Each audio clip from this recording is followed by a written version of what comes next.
안녕하세요. 오늘도 밤동아TV를 찾아주셔서 감사합니다. 오늘도 삶의 교훈이 있는 옛 이야기 재미있게 들으시고 편안한 휴식 가지시길 바랍니다. 원수인 줄 모르고 맺어진 부부. 세조가 왕위에 오른 지 얼마 안 되었을 때의 일이랍니다. 아직 햇살이 따가운 초가을 어느 날이었지요. 석양을 등지고 충청도 보은 산골길을 터벅터벅 걸어가고 있는 나그네 두 사람이 있었어요. 묵묵히 땅만 내려다보며 걷고 있는 그들의 발걸음은 천근이나 되는 듯이 무거워 보였지요. 집신의 홀가분한 차림새이것만 등에 지고 가는 괴나리 보찜의 무게일까? 아니면 먼 길을 줄곧 걸어오느라 발이 부르터서일까? 아무튼 이들은 거의 발을 끌다시피 하며 옮겨놓는 것이었어요. 이젠 더 못 가겠수. 예서 좀 쉬어갑시다. 앞서가던 젊은이가 큰 소나무 밑에서 걸음을 멈추고 괴나리 보찜을 내려놓았어요. 두 사람이 털썩 주저앉아 다리를 뻗고 쉬는데 마침 그들이 걸어온 길로 나무꾼 한 사람이 나무를 한 짐 지고 뒤따라오더니 그도 역시 나무찜을 작대기로 받쳐놓고는 앉아 쉬는 것이었지요. 두 나그네의 시선이 일시에 나무꾼에게로 쏠렸답니다. 나무꾼은 이제 한 17, 8살가량 되어 보이는 준수하게 생긴 총각이었어요. 그도 이쪽의 두 사람을 유심히 바라보았지요. 어디로 가시는 나그네이십니까? 매우 피곤해 보이십니다. 마침내 총각이 먼저 입을 열고 물었답니다. 그러자 나그네 가운데 나이가 젊은 쪽이 웬일인지 얼굴을 붉히며 고개를 숙였지요. 중년 나그네 또한 난처한 기색으로 한양에서 오는 중인데 생전 처음 먼 길을 걸으니 그만 노독이 심하여 쉬는 중이라고 얼버무리는 것이었어요. 시골길이 이렇게 멀 줄은 몰랐소. 중년 나그네는 어색하게 말을 이었지요. 총각은 안 되었다는 듯이 두 나그네를 번갈아 보다가 고개를 갸우뚱하였답니다. 무엇인가 의심스러운 점을 발견한 모양이었어요. 분명히 차림새로 보아서는 남자가 틀림없었지만 특히 젊은 나그네의 아리따운 용모라든지 중년 나그네의 대답하는 말소리가 여자 음성처럼 들려서 놀라는 눈치였지요. 잠시 후 나무꾼 총각은 의심스러운 표정을 풀면서 공손한 목소리로 나그네에게 물었답니다. 어디까지 가시는 길인지 모르오나 아직도 한마장은 좋게 걸으셔야 주막이 나올 텐데 기왕 그런 곳에 유숙하실 거면 저의 집이 멀지 않으니 같이 가시는 게 어떻겠습니까? 그 말씨나 태도가 매우 공손하고 믿음직스러웠으며 그야말로 두 나그네에게는 듣던 중 반가운 소리였지요. 그리하여 두 나그네는 총각의 뒤를 따라가게 되었답니다. 총각의 집은 깊숙한 산속 숲을 지나 커다란 바위 아래 자리 잡고 있었지요. 어떻게 이런 깊은 산속에 외딴 집 한 채를 짓고 더욱이 가족도 없이 총각 혼자 살아가는 것일까 하는 생각에 겁도 나고 의심도 들었으나 워낙 총각이 공손하고 다정스럽게 말을 하므로 두 나그네는 안심하였답니다. 또한 집안에 차려놓은 품이 있는 가구들을 보고는 이 총각 나무꾼을 믿어도 되겠다는 안도감이 들었지요. 그날 밤 두 나그네는 총각이 지어주는 밥을 먹은 다음 피로에 지친 몸을 쉬었답니다.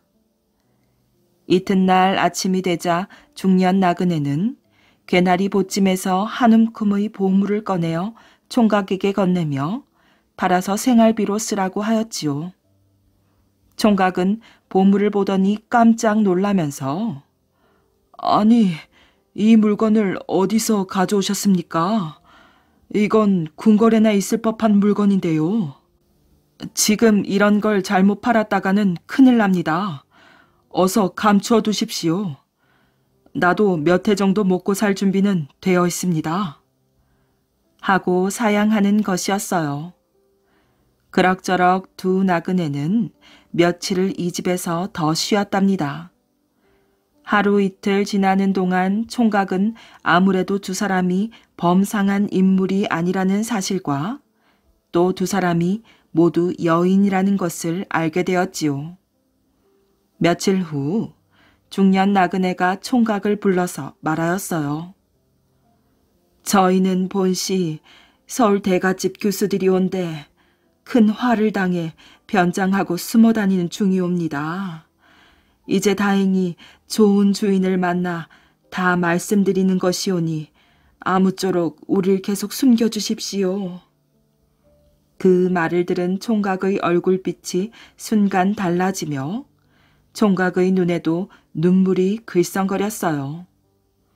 총각은 목매인 소리로 자기도 역시 화를 피하는 중이라고 하며 어차피 같은 처지이니 함께 지내보자고 대답하였지요.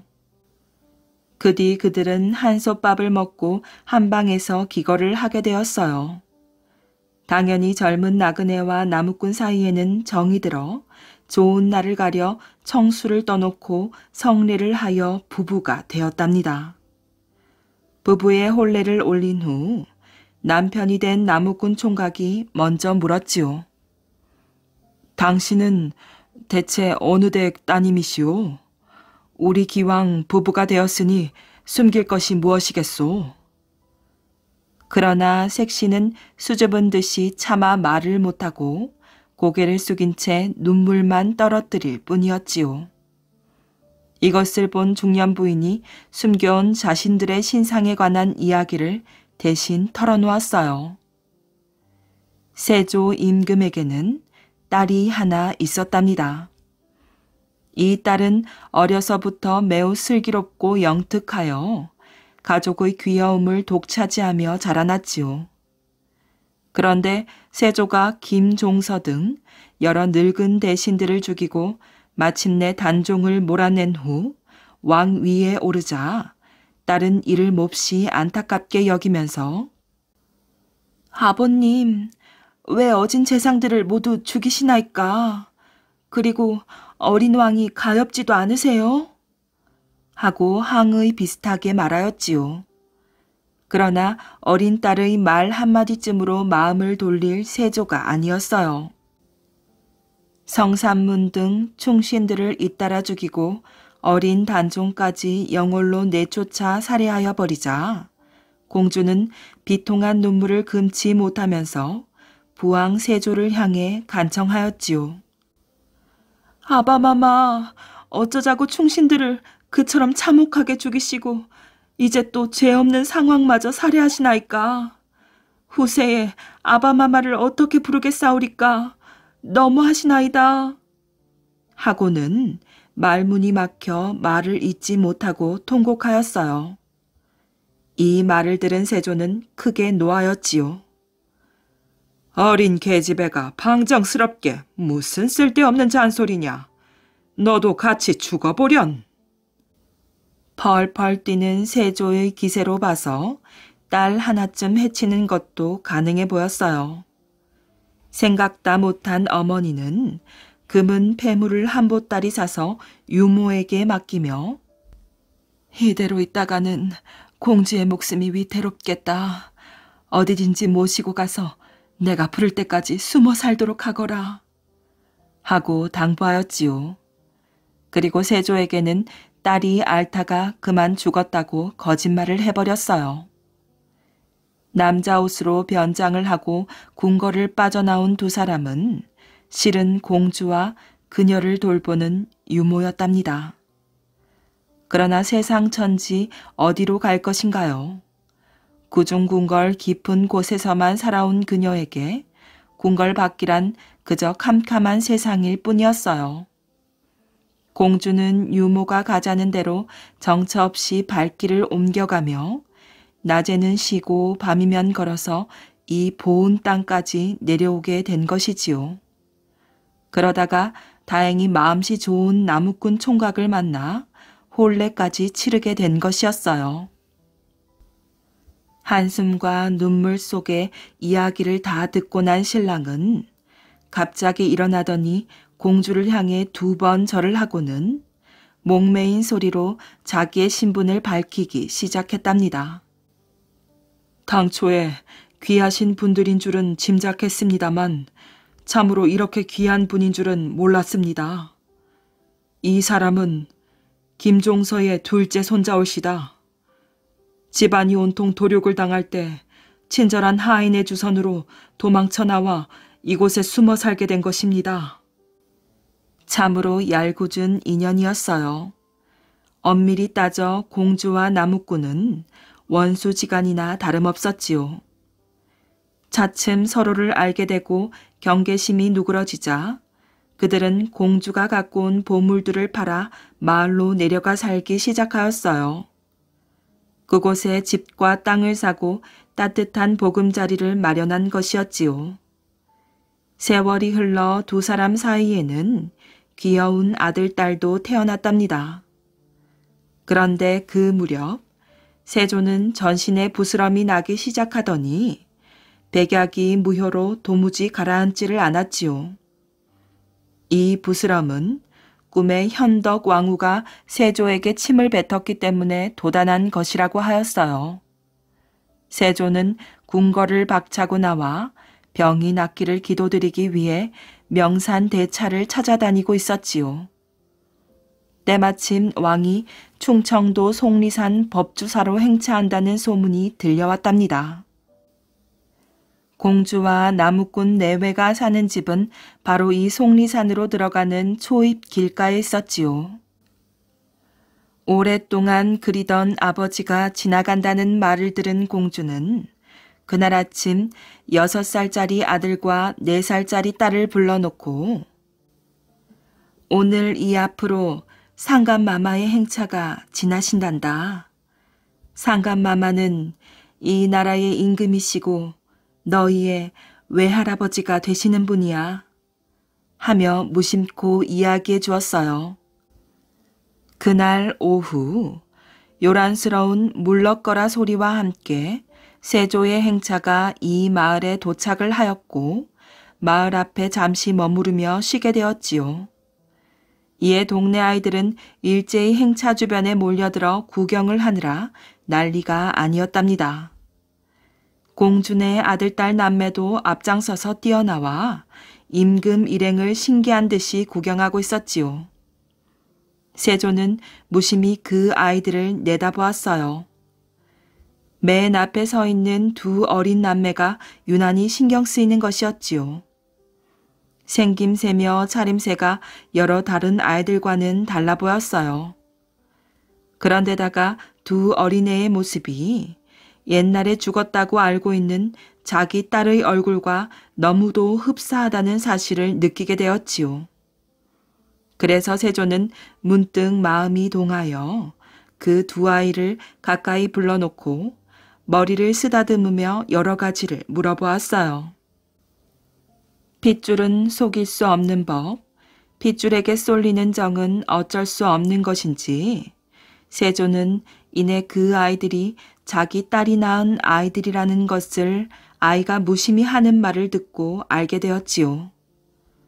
엄마가요, 상감마마가 외할아버지라고 하면서요, 오늘 이리로 지나가시게 될 거라고 하셨어요. 순간 세조는 용안 가득히 반가운 빛을 띠며 그래, 너의 엄마가 지금 집에 있느냐? 하고 물었지요. 그리고는 2 아이를 앞세우고 친히 그들의 뒤를 따라갔어요.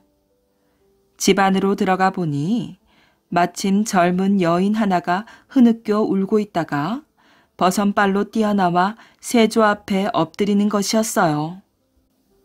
하바마마. 여인은 목이 메어 다음 말을 잊지 못하였어요. 그리고는 더듬거리면서 그때 죽을 목숨이 어머님의 주선으로 빠져나와 오늘까지 이곳에서 구차하게 살고 있사옵니다. 하고 엎드려 통곡하는 것이었지요. 세조는 이 너무도 뜻밖의 일에 무어라 대답할 말을 잃었답니다. 새삼스레 지난날 자신이 저지른 업보가 너무나도 냉혹스러웠던 행위가 뼈아픈 뉘우침으로 돌아왔지요.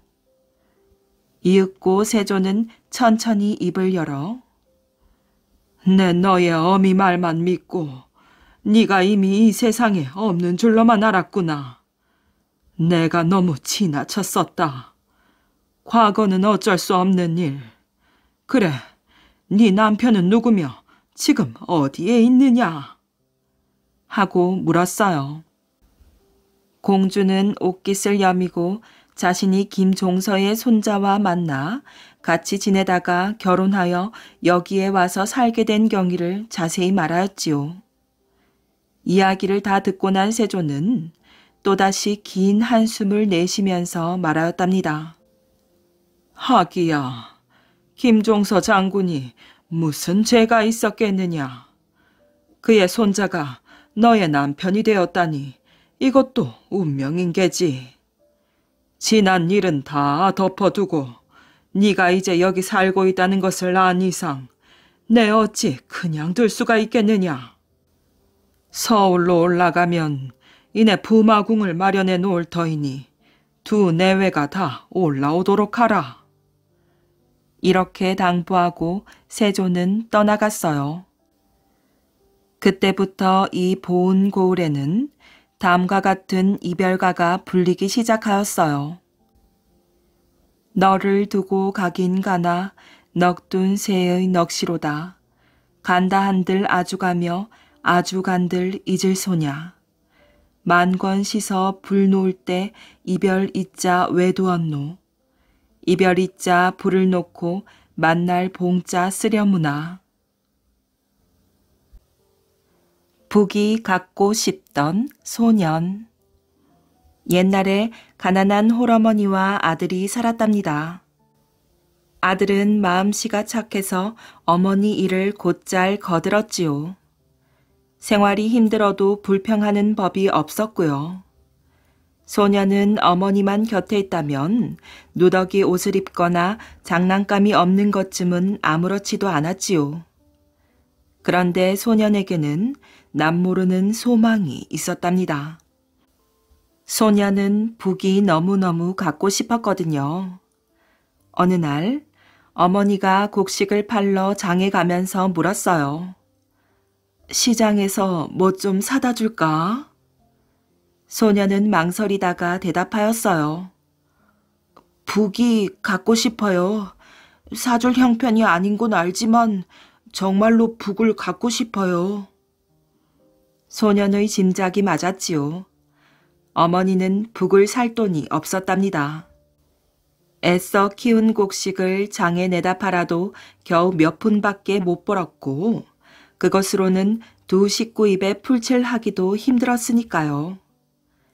가난한 어머니는 장에서 돌아오는 길 내내 아들을 생각하였어요. 아들이 그토록 갖고 싶어 하는데도 사줄 수 없는 처지를 슬퍼하면서요. 그러다가 길가에 떨어진 나무 토막이 눈에 띄었답니다. 어머니는 그것을 집어들고 이렇게 생각하였어요. 우리 아들에게 갖다 주면 쓸데가 있을지도 몰라.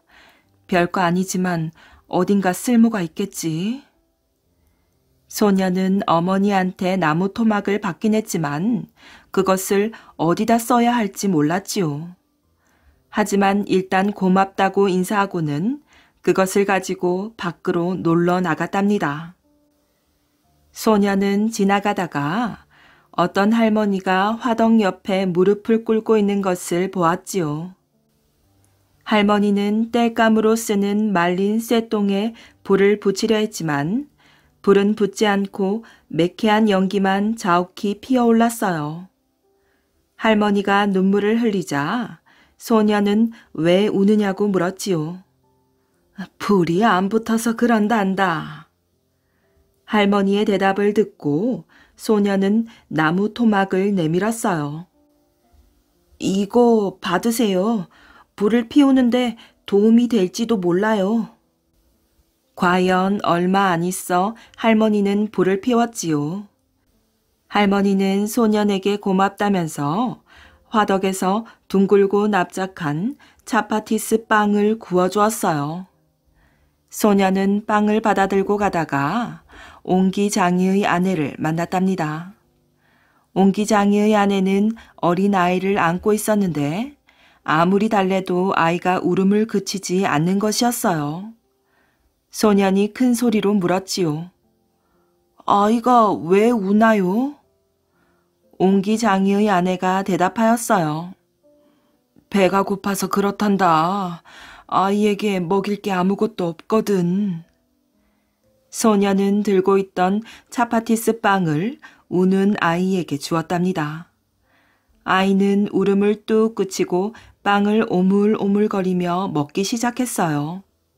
그러자 옹기장이의 아내는 고마워서 어쩔 줄 모르며 소년에게 커다란 항아리를 주었답니다. 얼마 가지 않아 강이 나타났어요. 그런데 강가에서 웬 사내와 안악이 옥신각신하고 있지 않겠어요? 소년이 물었지요.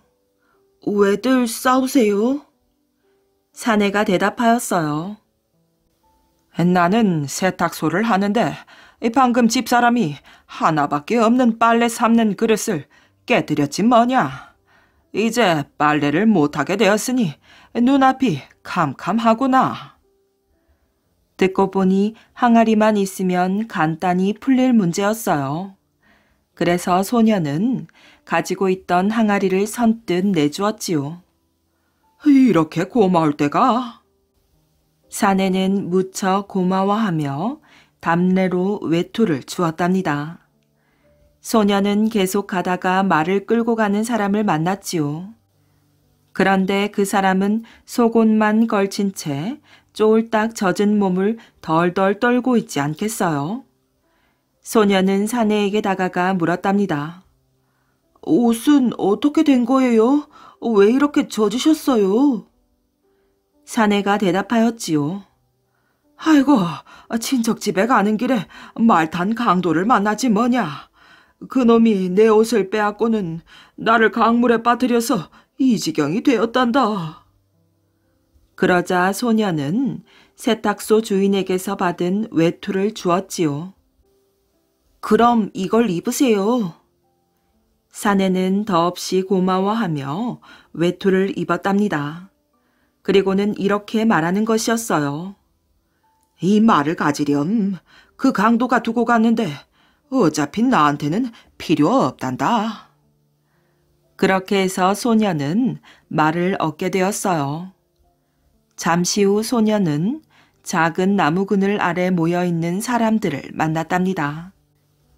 그들은 결혼식을 앞둔 신랑과 신랑네 가족들과 악사들이었는데 하나같이 울상인 것이었어요.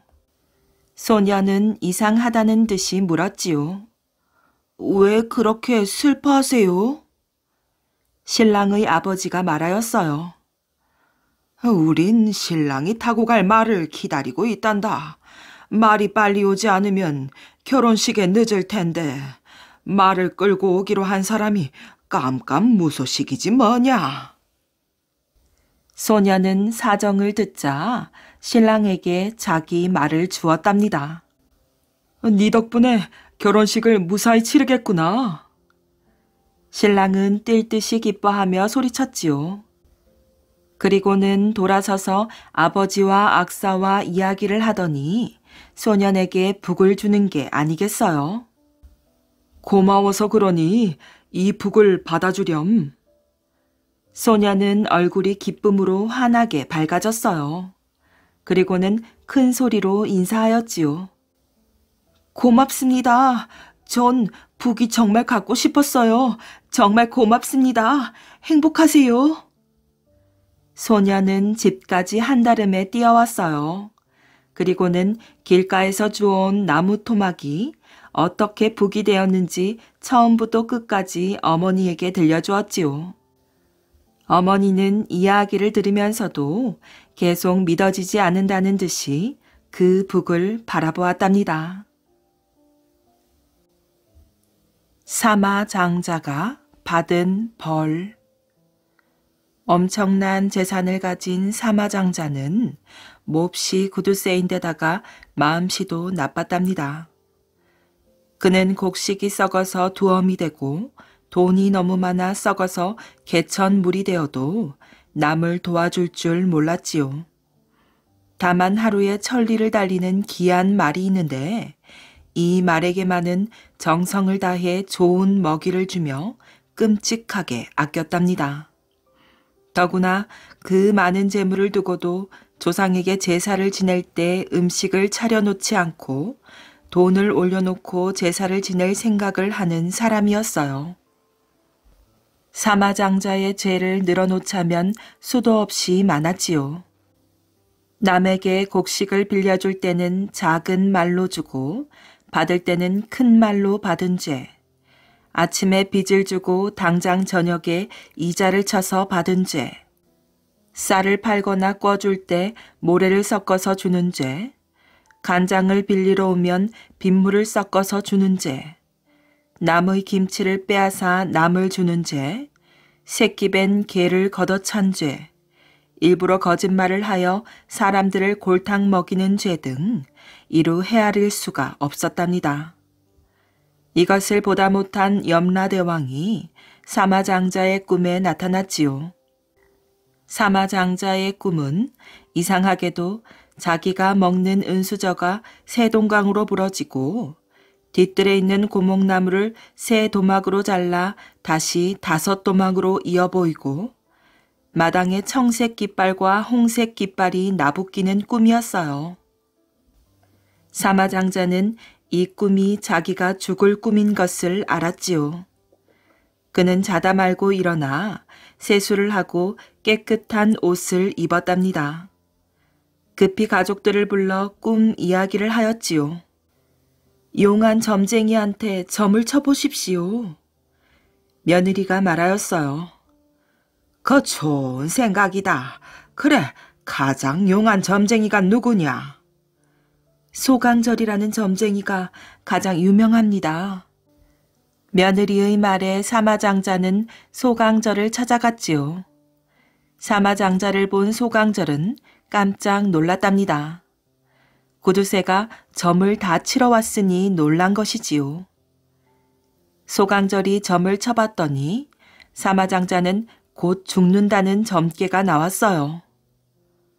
복채도 필요 없으니 그냥 가시오. 소강절은 죽을 거라는 얘기는 못하고 그냥 가라고 하였어요. 나는 내가 곧 죽는다는 것을 알고 있어. 그러니 살 방도를 알려주시오. 사마장자는 꿈 이야기를 해주었지요. 꿈 이야기를 들은 소강절이 고개를 끄덕이며 말하였어요. 그 꿈이 과연 신통하구려. 뒤뜰에 고목나무를 새 도막으로 잘라 5 도막으로 이어 보인 것은 장자가 죽으면 관을 짜라는 것이 아니겠소. 모든 죄는 조상을 잘못이면 용서받을 수 있소이다. 이 길로 돌아가서 한 섬의 쌀로 술을 빚고 한 섬의 쌀로 떡을 해서 소를 잡고 돼지를 잡아 음식을 차려 놓으시오. 그리고 고운 배를 깔아놓고 그 위에 옷 3벌, 신 3켤레, 돈 1000냥을 올려놓고 앉아 계시오. 한밤중이 되면 저승사자가 찾아와서 뜻없는 소리를 짓거릴 것이니 그 사자를 잡고 놓지 마시오. 사마장자는 불이 나게 집으로 돌아와 소강절이 시키는 대로 하였답니다. 집안 사람들은 사마장자가 죽을 때가 되어 노망이 들었다고 수군대었지요. 사마장자는 못 들은 척 점쟁이가 시킨 대로 배 위에 앉아서 저승사자를 기다렸어요. 한밤중이 되자 어디선가 정말로 소리가 들려왔답니다. 아이고 배고파. 춥기는 왜 이렇게 추워?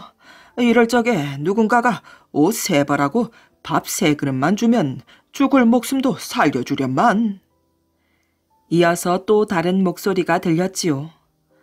발도 너무 시리네. 이럴 적에 누가 신 3켤레만 주면 죽을 목숨도 살려주련만. 또 한 목소리가 말하였지요. 조용히 하게. 반말은 쥐가 듣고 낱말은 새가 듣는 법이네. 어서 사마장자나 잡으러 가세.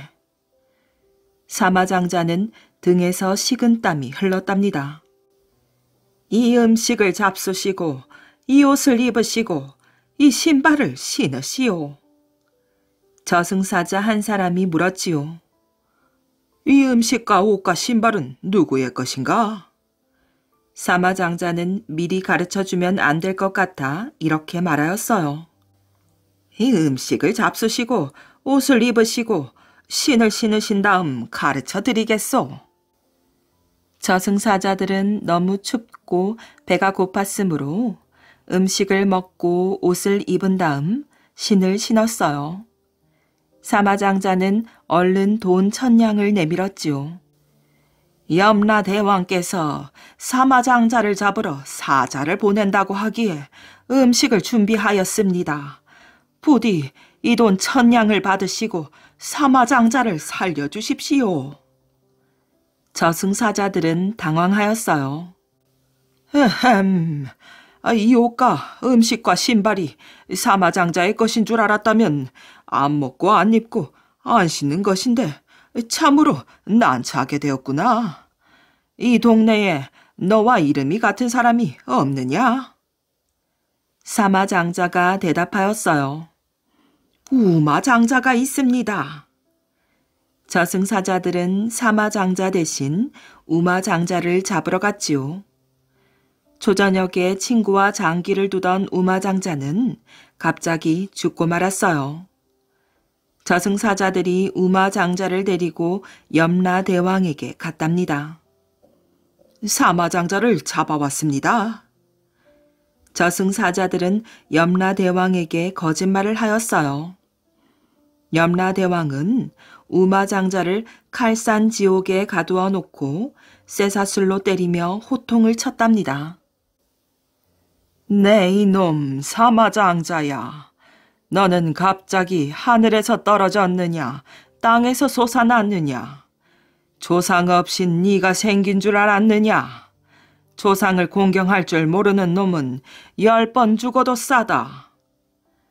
염라대왕이 호통을 치고 있는데 우마장자의 조상들이 버선발로 뛰어나와 염라대왕 앞에 무릎을 꿇었지요. 아이고 염라대왕님, 이 사람은 사마장자가 아니라 우마장자입니다. 사마장자는 재물이 많아서 죽을 목숨이 살아났고 우마장자는 재물이 없어 사마장자 대신 잡혀왔나이다. 우마장자는 가난한 가운데서도 조상 모시기를 하늘같이 하는 사람입니다. 염라대왕은 우마장자 조상들의 말을 듣고 우마장자를 잡아온 저승사자들을 불러 까닭을 물었답니다. 저승사자들은 감히 거짓말을 할 수 없어 사실대로 이야기하였지요. 염라대왕은 화가 나서 사자들의 양팔을 잘랐어요. 당장 가서 사마장자를 잡아오너라. 염라대왕은 잘못 잡혀온 우마장자는 다시 소년으로 환생시켜 내보냈답니다. 저승사자들은 사마장자를 잡으러 오는 길에 서로 굳게 약속을 하였지요. 이번에는 금을 줘도 받지 말고 은을 줘도 받지 말자고. 저승사자들이 드디어 사마장자의 집에 도착하였어요. 사마장자 나오너라. 이 천하의 못된 놈. 감히 우리에게 중죄를 받게 하다니. 사자들이 문 안으로 들어가려고 했지만 관우장비가 눈을 부릅뜨고 지키고 있어 들어갈 수가 없었어요. 지붕 밑으로 들어가 보려고 하니 그곳에는 목청 좋은 황개가 꽃기요 하고 울고 있어 무서워 들어갈 수가 없었지요. 다시 담장 밑으로 들어가려고 했더니 그곳에는 삽살개가 컹컹 짖고 있어 들어갈 수가 없었답니다. 사자들은 뒷뜰로 들어갔어요. 나무 한 그루가 사자들을 내려다보고 있었지요. 그대는 누구인가? 사자가 물었답니다. 나는 장독대 신인데 사마장자는 나에게 물 한 모금, 밥 한 그릇 놓는 법이 없으니 사마장자를 어서 잡아가오. 장독대 신이 길을 안내하여 안으로 들어가 보니 칠보로 단장한 할머니가 반겨주었어요. 당신은 누구요? 저승사자가 물었어요. 나는 부엌신인 조왕 할미요. 어서 사마장자를 잡아가오. 조왕 할미가 저승사자들을 안으로 안내하였어요. 안에 또 한 사람이 이들을 기다리고 있었지요. 당신은 누구요? 나는 이 집의 성주신이요. 내가 이렇게 큰 집을 지어 잘 살게 해주어도 내게 제사 한 번 지내는 법이 없으니 어서 사마장자를 잡아가시오. 성주신은 그렇게 말하며 사마장자가 있는 방으로 안내하였어요. 저승사자들은 사마장자가 또 무슨 흉계를 꾸밀까봐 얼른 쇠사슬로 묶고 쇠 몽둥이로 때렸답니다. 사마장자가 소리를 지르기 시작하였어요. 아이고 배야, 아이고 머리야. 며느리가 뛰어나왔지요. 며느리는 은동이를 꺼내다가 맑은 물을 떠놓고 빌었답니다. 하늘님, 우리 시아버님을 살려주세요. 마음이 약해진 저승사자가 며느리에게 물었지요. 이 집에 사마장자가 타고 다니는 하루에 천리길을 달리는 말이 있느냐? 예, 백마가 있습니다. 그럼 그 말을 마당에 세워놓고 이 사마장자가 입고 다니는 청포 도포를 말 위에 올려놓아라. 며느리가 시키는 대로 하자 저승사자들이 말 위에 올라앉았어요. 말은 쏜살같이 달려갔는데 그곳이 바로 저승이었지요. 이 사마장자를 잡아왔습니다. 염라대왕은 고개를 갸웃하였어요. 사마장자는 인간이 아니더냐? 어째 말을 잡아왔느냐? 사자들이 대답하였어요.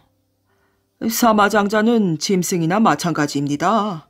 그래서 조상들을 공경할 줄도 몰랐던 것입니다. 염라대왕이 그 말을 듣고 고개를 끄덕였어요. 염라대왕은 명부에서 사마장자의 이름을 지워버렸지요. 이미 잡혀왔으니까 말이에요. 한편 사마장자는 그 일이 있고 난 뒤 마음을 고쳐먹고 착한 사람이 되었답니다. 하지만 죽은 다음에는 저승 명부에서 이름이 지어졌으므로 저승으로 가지 못하고 이리저리 떠도는 불쌍한 귀신이 되었답니다. 남편의 버릇을 고친 아내. 어느 마을에 최씨 성을 가진 사람이 살았답니다. 그는 일하기를 몹시 싫어하였지요. 그러나 아내는 부지런하고 마음씨도 고왔어요. 최서방은 아내가 하는 일마다 트집을 잡곤 하였지요. 여보, 다른 집 강아지는 물을 잘 먹는데 우리 집 강아지는 왜 물을 먹지 않소? 부엌 일을 하던 아내는 어이가 없었답니다. 그걸 제가 어찌 알겠어요? 아내는 건성으로 대답하였어요. 당신이 버릇을 잘못 들여서 그런 것 아니오? 남편은 아내에게 핀잔을 주며 방으로 들어갔답니다. 어느 날이었어요. 최서방은 강아지가 죽을 먹다가 남긴 것을 보았답니다. 앞집 강아지를 좀 보시오. 같은 날 가져왔는데 얼마나 컸나? 이번에도 엉뚱한 핑계를 대며 아내를 몰아세웠지요. 내가 보기엔 저희 집 강아지가 더 살이 찌고 커 보이는데요. 아내의 대답에 최서방은 헛기침을 하며 방으로 들어갔답니다. 최서방은 손에 호미 한 번 잡은 일이 없었어요. 그러면서도 밭에서 일하는 아내를 보면 크게 나무라곤 하였지요. 여보, 우리 집 수수는 왜 이삭이 그리 작소? 제가 보기엔 작지 않은데요. 아내는 다른 집 수수와 비교해 보았어요. 아무리 봐도 아랫집 수수보다 자기네 집 수수가 더 컸답니다. 당신이 김을 잘 못 매는 것 아니오? 남편은 한마디 더 하며 집으로 들어갔지요. 아내는 남편이 트집을 잡을 때마다 한숨을 쉬었답니다. 남편의 트집에 지친 아내는 대꾸하지 않을 때가 더 많아졌어요. 대답을 하면 억지를 부리고 고집을 부렸기 때문이었지요. 어느 날이었어요. 서방님, 이 옷 한번 입어보세요. 아내가 밤을 새워 곱게 지은 옷을 남편에게 주었어요. 여보, 당신 바느질 솜씨는 왜 이렇소? 남들은 새 옷을 입으면 번듯한 것이 멋이 있고 보기도 좋은데 내 옷은 꼭 허수아비 옷 같지 않소? 아내는 한두 번 듣는 얘기가 아니라 가만히 있었지요. 오늘도 아내는 싫은 소리 한마디 안 하였답니다. 그러던 초겨울이었어요. 아내는 여러 가지 양념을 넣어 정성껏 김치를 담궜지요. 이웃 할머니가 김치 맛을 보았답니다. 어쩜 이리도 김치 맛이 좋을까?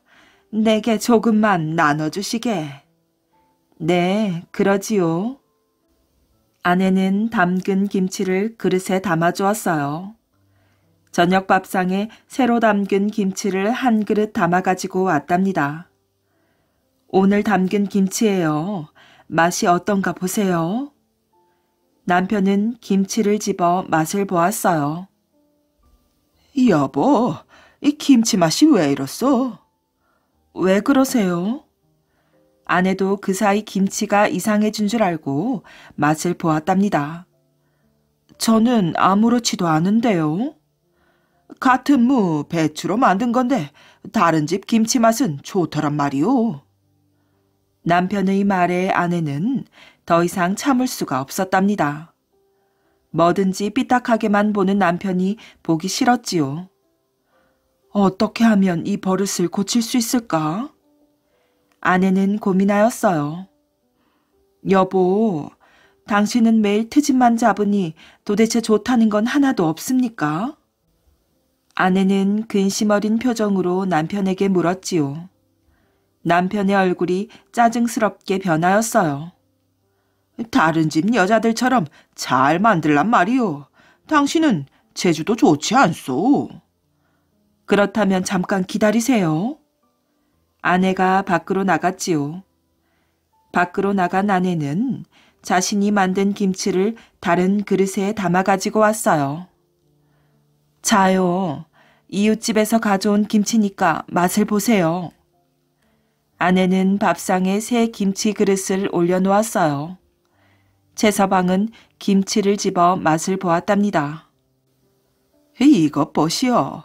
순돌이네 김치가 얼마나 맛이 있는지 말이오. 당신이 담근 것보다 7배는 맛이 있지 않소? 아내는 기가 막혔지요. 방바닥에 털썩 주저앉으며 남편을 바라보았어요. 여보, 지금 먹은 김치는 당신이 조금 전에 먹었던 우리 김치예요. 최서방은 입을 딱 벌리고는 아무 대꾸도 하지 못하였답니다. 바닷길을 지배한 소년. 당나라의 한 항구에 허름한 옷차림의 신라 소년 하나가 내려섰답니다. 드디어 왔구나. 드디어 당나라로 왔어. 소년의 이름은 궁복이었어요. 궁복의 고향은 지금의 전라남도 해남 지역인 청해였지요. 그는 가난한 데다 신분마저 미천하였어요.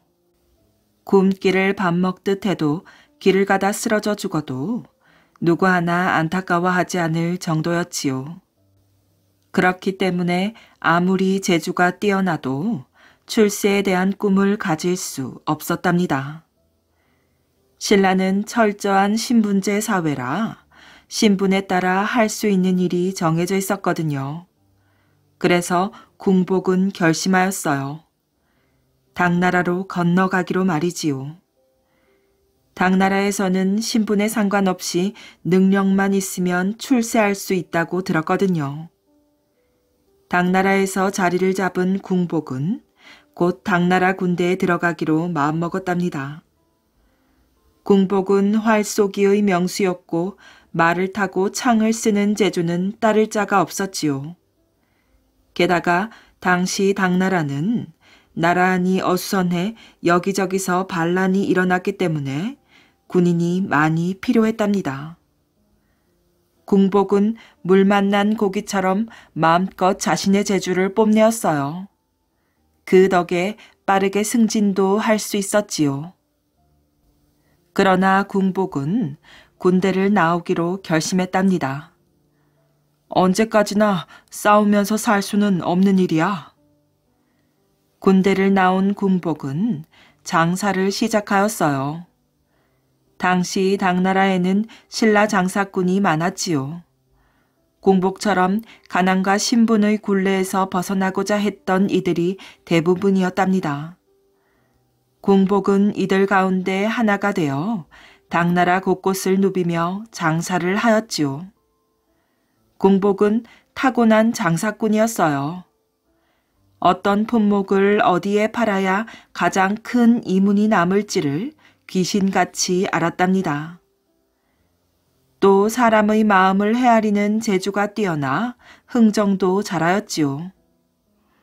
궁복은 상인으로서도 빠르게 성장할 수 있었답니다. 그래서 그는 궁복이라는 이름을 버리고 장보고라는 이름을 썼지요. 장보고의 이름은 당나라 곳곳에 널리 알려졌어요. 장보고는 수많은 신라 상인들 가운데 하나였지만 다른 상인들과 달랐지요. 상인들은 서로서로 경쟁하는 사이였어요. 같은 신라 상인이라고 해도 마찬가지였지요.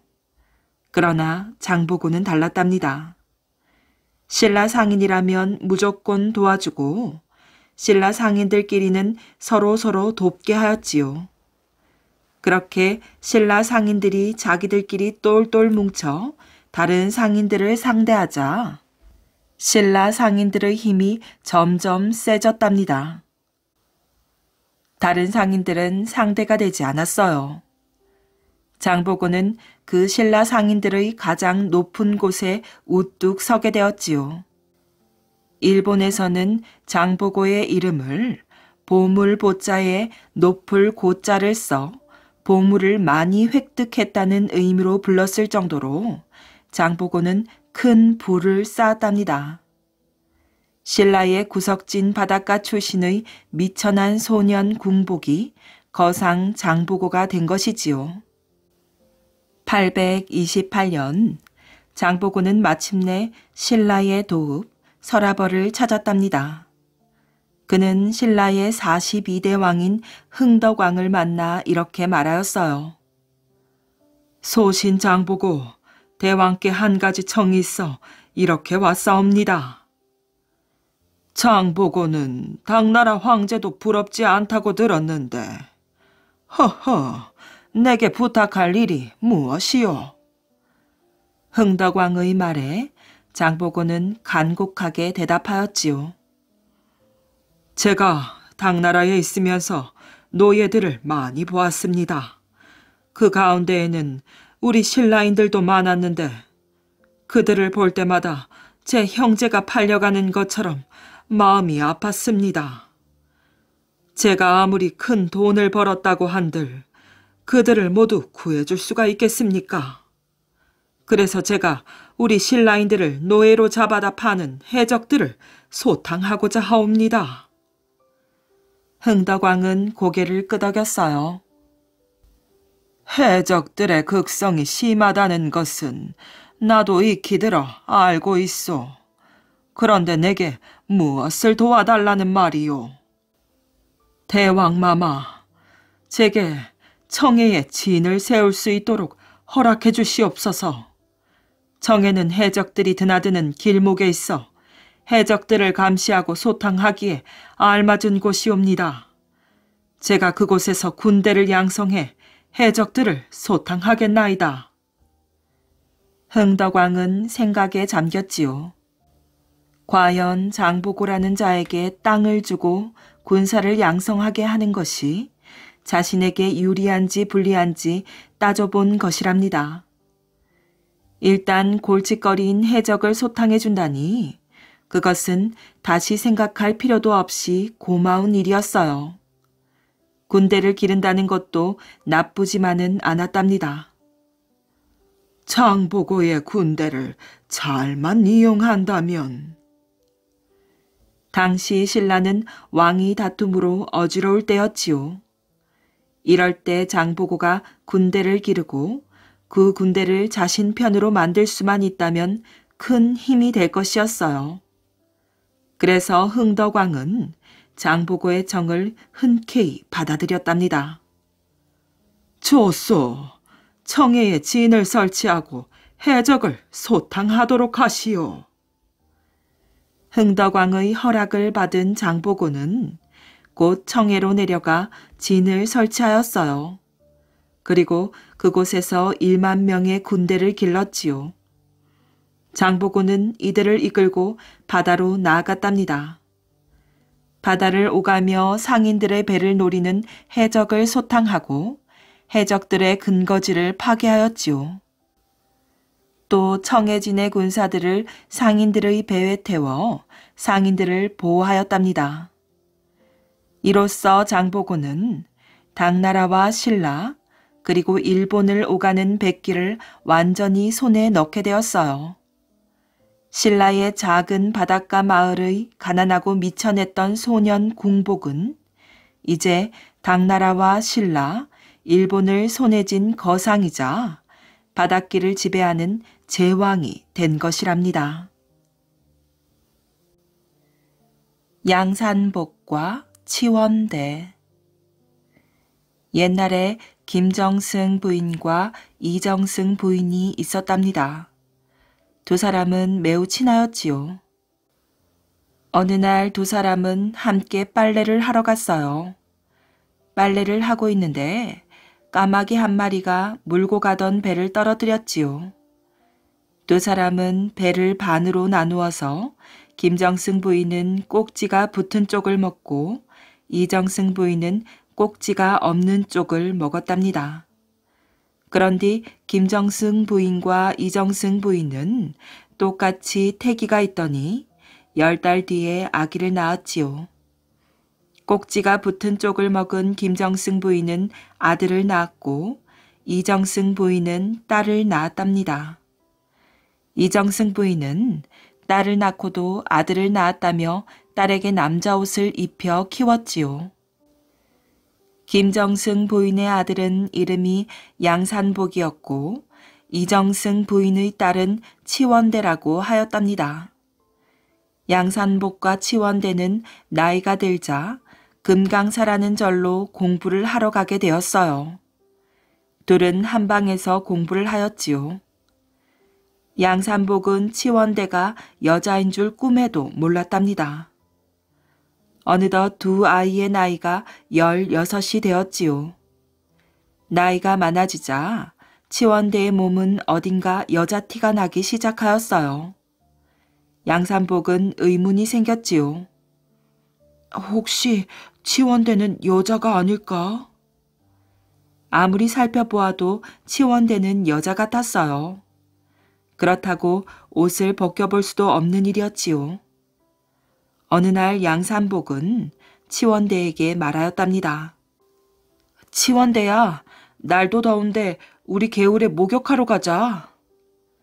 두 사람은 같이 목욕을 했지만 양산복의 의무는 풀리지가 않았어요.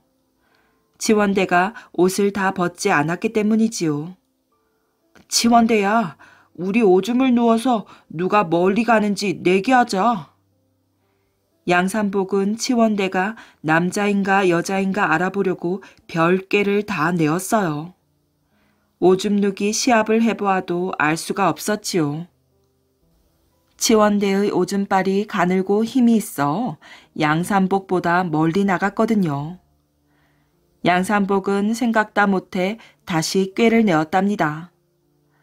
치원대야, 우리 오늘부터 사흘 동안 밤을 새워 공부하자. 양산복은 치원대가 여자라면 몸이 약할 것이므로 먼저 쓰러질 것이라고 생각하였어요. 양산복의 생각대로 치원대는 이틀 만에 쓰러지고 말았답니다. 양산복이 쓰러진 치원대의 가슴을 만져보니 분명 여자였지요. 그때부터 양산복은 고민이 생겼어요. 치원대를 여자로 대해줘야 할지 아니면 지금까지 해온 대로 남자로 대해야 할지 고민이 되었던 것이지요. 더구나 양산복은 그날부터 치원대를 사모하게 되었답니다. 그런 감정이 생기자 도저히 옛날처럼 한 방에서 함께 자며 공부할 수가 없었지요. 치원대야, 나는 집으로 돌아갈 테니 너 혼자 공부하거라.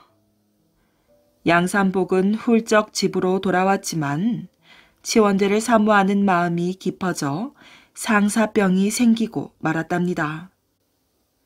양산복의 병은 날로 심해졌고 결국 죽기 직전까지 이르렀지요. 죽기 전에 양산복은 어머니에게 유언하였어요. 어머니, 제가 죽거든 치원대가 시집가는 길목에다 묻어주세요. 그 말에 어머니는 깜짝 놀라서 되물었어요. 아니, 치원대가 여자였단 말이냐? 양산복의 어머니는 즉시 치원대의 집으로 가서 이정승의 부인에게 말하였지요. 아니, 치원대가 딸인데 왜 아들이라고 하였소? 지금 우리 아들이 다 죽게 되었으니 어서 치원대를 불러주시오. 이정승 부인은 치원대가 딸이 아니고 아들이라고 펄쩍 뛰었답니다. 양산복은 결국 죽고 말았지요. 어머니는 아들의 유언대로 양산복을 길목에다 묻고 봉분을 만들어 주었어요. 한편 치원대의 어머니는 치원대를 아들인 것처럼 키우기는 했지만 여자이기 때문에 시집을 보내야 하였지요. 양산복의 마음을 알고 있던 치원대는 시집을 가지 않으려고 하였어요. 부모님은 치원대를 강제로 시집 보내려고 다 정해놓고 말았지요. 치원대는 청색 치마를 잿물에 몇 번이나 넣었다가 말려서 시집 가는 날 입었답니다. 치원대가 탄 가마가 양산복의 무덤이 있는 길목을 지날 때였어요. 치원대는 오줌이 마렵다며 잠시 가마를 세워달라고 하고는 양산복의 무덤으로 달려갔지요. 치원대가 머리에서 비녀를 뽑아 무덤 한가운데에 꽂았더니 무덤이 둘로 쩍 갈라졌답니다. 치원대는 뒤도 안 돌아보고 무덤 안으로 뛰어들어갔어요. 말 위에서 이 광경을 본 신랑이 급히 달려와 치원대의 치마를 붙잡았지만 잿물을 먹은 치마는 삭아서 금세 찢어지고 말았답니다. 치원대가 무덤으로 들어가자 둘로 갈라졌던 무덤은 문을 닫듯 다시 붙어버렸지요. 치원대가 무덤으로 들어간 지 얼마 뒤 무덤에서 광채가 나더니 갑자기 쌍무지개가 솟아올랐어요.